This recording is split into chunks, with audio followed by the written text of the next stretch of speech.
If an alien offered you a 1-week trip across the galaxy and back with the catch being 15 years passes on Earth, would you accept or reject the offer and why? Check to see if my job will be okay with a 15-year unemployment gap. It most likely won't. Then go anyways. Put some money in growth stocks before the trip. 15 years of growth in a week. Just don't pick crappy ones. TBH, I just do a good job of documenting everything, then go on a book tour afterwards, smiley face. Monetize the miracle. Oh, I like it. Just watch Flight of the Navigator, huh? The kid in that movie tried to rob a bank in a wig as an adult. Fun fact, I guess. Why was the bank wearing a wig, though? It was just a phase. Hopefully he grew out of it. I wouldn't bank on it. That's the exact opposite of a fun fact. Very depressing fact.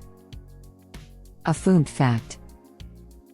Holy crap, I didn't even realize that might be what original poster is referencing. Such a great movie. To be fair, in Flight of the Navigator David only went 8 years into the future.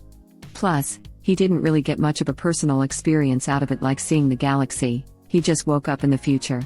He did get to befriend a spaceship though, so I guess you could run with would you be willing to jump 8 years into the future to family and friends who have long since considered you dead if it meant you could ride in and befriend a sentient spaceship for a day or two? 2 days for 8 years is a no-go for me. What if I told you that spaceship was also Pee Wee Herman? I like Paul Rubens in other roles, but Pee Wee Herman unsettles me deeply. I couldn't guarantee his safety. At least P.U.'s Playhouse gave us Morpheus. Wait. What? Google Cowboy Curtis Pee Wee's Playhouse. There's also a sci-fi book called The Forever War that has some of this in it. Without spoiling much, a man goes to war, but because of the way time works after he leaves, when he comes back, he doesn't recognize Earth. So he just keeps going back to war because it's all he knows. He didn't get a sentient spaceship friend out of it, however. Hell yeah, that's the first thing I watched when I jumped on the Disney Plus train. Same here, it was my all-time favorite non-animated movie as kid. I was insanely excited to see it on there and be able to watch it again. Favorite movie as a kid for a bit. Kept scrolling to find this comment. Bro, I will. What if Earth blows up during those years I would be alive? Oh, well. Out you go. Don't forget your towel. I know it's a Hitchhiker's Guide reference, but I read it in Tally's voice. Hey, guys want to get high. How could you read it in any other voice? Lol. No, you're a towel. No sweat, the mice made us spare. Just don't pick up a girl on the way, because she might just disappear, crying face. What do you plan to do after being alive though? Bang alien chicks. Calm down, James. It's a sacrifice for all the humanity.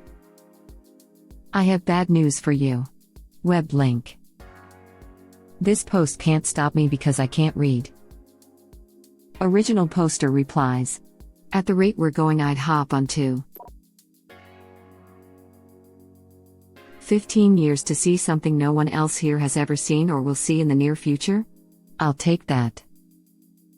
If they just offered to teleport me 15 years in the future without the trip, I'd still say yeah. Welcome to the irradiated wasteland. A joint Amazon/Nestlé venture in part brought to you by Yum Foods LLC. Remember, since food and water are scarce, other survivors contain both. We're pleased to have you back. This slave gladiatorial match was brought to you by Raid, Shadow Legends, Chipotle Human Grill, and the Nation of Pornhub. The Nation of Pornhub. Formerly known as Canada.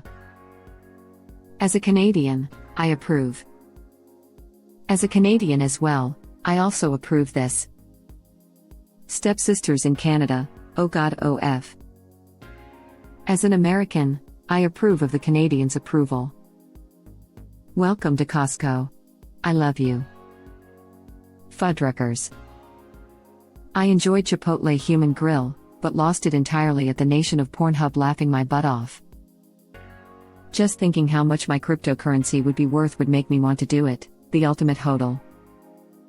I was thinking the same. I have no cryptocurrency, but I just put all my money into various investments and automate my mortgage repayments, and then by the time I come back I'll hopefully have a paid off house and lots of money. Which I guess is what I should be doing now. Would your keys even still work after 15 years and who knows how many forks? I hear ya, but it's not the time that's the problem, or even so much what you're going to miss out on. It's whom you're going to lose. Nobody with a non-adult child or spouse could really take the opportunity. Even if you don't have that in your life, in 15 years most of your friends and family are going to move on and get used to a life without you in it. 15 years ago puts me just around the time I was graduating college. I had lots of really close friends in college, people I lived with, people I spent almost every spare minute with, people I cared about and people who cared about me. You graduate, you move apart, you keep up from time to time through social media or maybe the occasional reunion or meetup, but it's not the same. Everyone has just adapted to life without each other. It's not hostile or awkward, it just is what it is. You're not really close with those people anymore. Think of cousins you used to hang out with all through your childhood who you haven't seen at all in 15 years because your families moved apart. Maybe you see them at a family reunion or some holiday once in a blue moon. You're cordial, maybe joke around a little or talk about stories from when you were kids, but this person is a step above stranger to you now. That's what 15 years across the galaxy is going to cost you. A return to almost every person you care about being a step above stranger. They've had 15 years to grow accustomed to that, you've had a week. I'm head over heels for my fiancée, even for this absolutely astounding experience, I wouldn't lose 15 years with her. We already have so little time. Yes, I thought of this immediately, and also losing the older folks in my life. I would absolutely stay. Plus I like my job and the books I'm reading and the lake I live near. Every answer to this question can be divided into 3 camps: the people who have thought about it and wouldn't want to miss out on being part of their loved ones' lives. The people who think the experience is too amazing to pass up even with the heavy cost. Depressed people who don't value their current lives. Exactly. 15 years is a long time. That's about 1/5 of the average life. Imagine not being able to see your child grow up, or your parents dying while you're gone, or anyone else for that matter, and not being there for it. As you said, you would essentially be a stranger to literally everyone on the planet when you come back. Alzheimer's is so heartbreaking for many because you see someone you love and they don't see the same thing, they don't even know who you are, and that's could happen here. I would probably be suicidal if I woke up 15 years in the future, especially if it was as I was gone for those 15 years. This is what happened in Click, with Adam Sandler. Say what you will about that man and his movies, but I cried towards the end when he started having regrets. I would never wish that upon my worst enemies. That movie was so not what I was expecting it to be. I actually put it in the same category as something like Groundhog Day. A goofy comedy that relies on a stupid gimmick that ends up being a really introspective and deep look at some aspect of core humanity. Definitely. It's so weird how it feels like such a bad movie but then becomes very introspective and leaves you thinking, damn. That was actually good. Swiss Army Man also falls into that category in my opinion. If they gave me the chance to just explore the galaxy with my closest friends for the rest of my life but never go back to Earth, then God, I'd be happy. I'll pass. It is clearly a trap. Considering the cost involved of coming here and picking some of us, there is no chance in hell they're going to bring us back. They're going to keep you. They're going to experiment the crap out of you. You're getting probed. At the end of day, it'd still answer some personal questions I have, so I'd take the risk. Accept it, so that I can discover what other civilizations and life form are. Plus that would be interesting to see how Earth would have changed in that time period. Original poster replies. I agree. It would be so cool to travel the cosmos, meeting all kinds of life forms and discovering beautiful planets. I think it would be great, but I'd be torn between that and missing the time I could have spent with my family. Edit, me no think right words. I can't help but feel that life after returning would be torturously mundane, and you would have no one to believe your travels. Could become a writer though and appropriate the crap out of the cosmos. And you would have no one to believe your travels. You would be 15 years younger than you're supposed to, that would be enough proof for some people. Or they just burn you at the stake. Only if you weigh as much as a duck. Who are you, who are so wise in the ways of science? It's a fair lot. Just sectioned and medicated to oblivion. Don't forget the experiments. Start selling skin care products. It's foolproof. I can't help but feel that life after returning would be torturously mundane, and you would have no one to believe your travels. Absolutely nothing in the original poster indicates that you would not be famous for this event. Nothing says you can't take video/photos of your trip.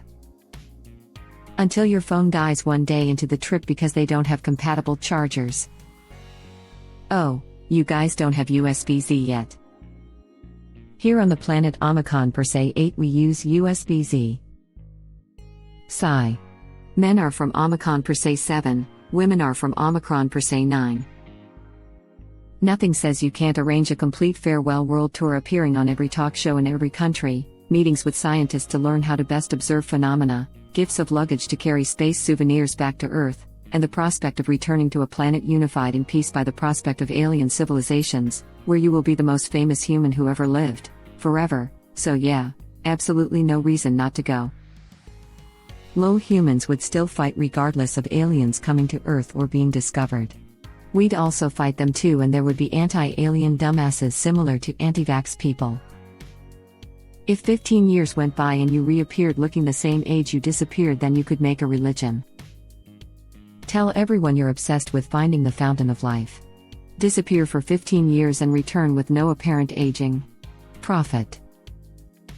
Step 3. Sell your bath water. Name the water of the life fountain.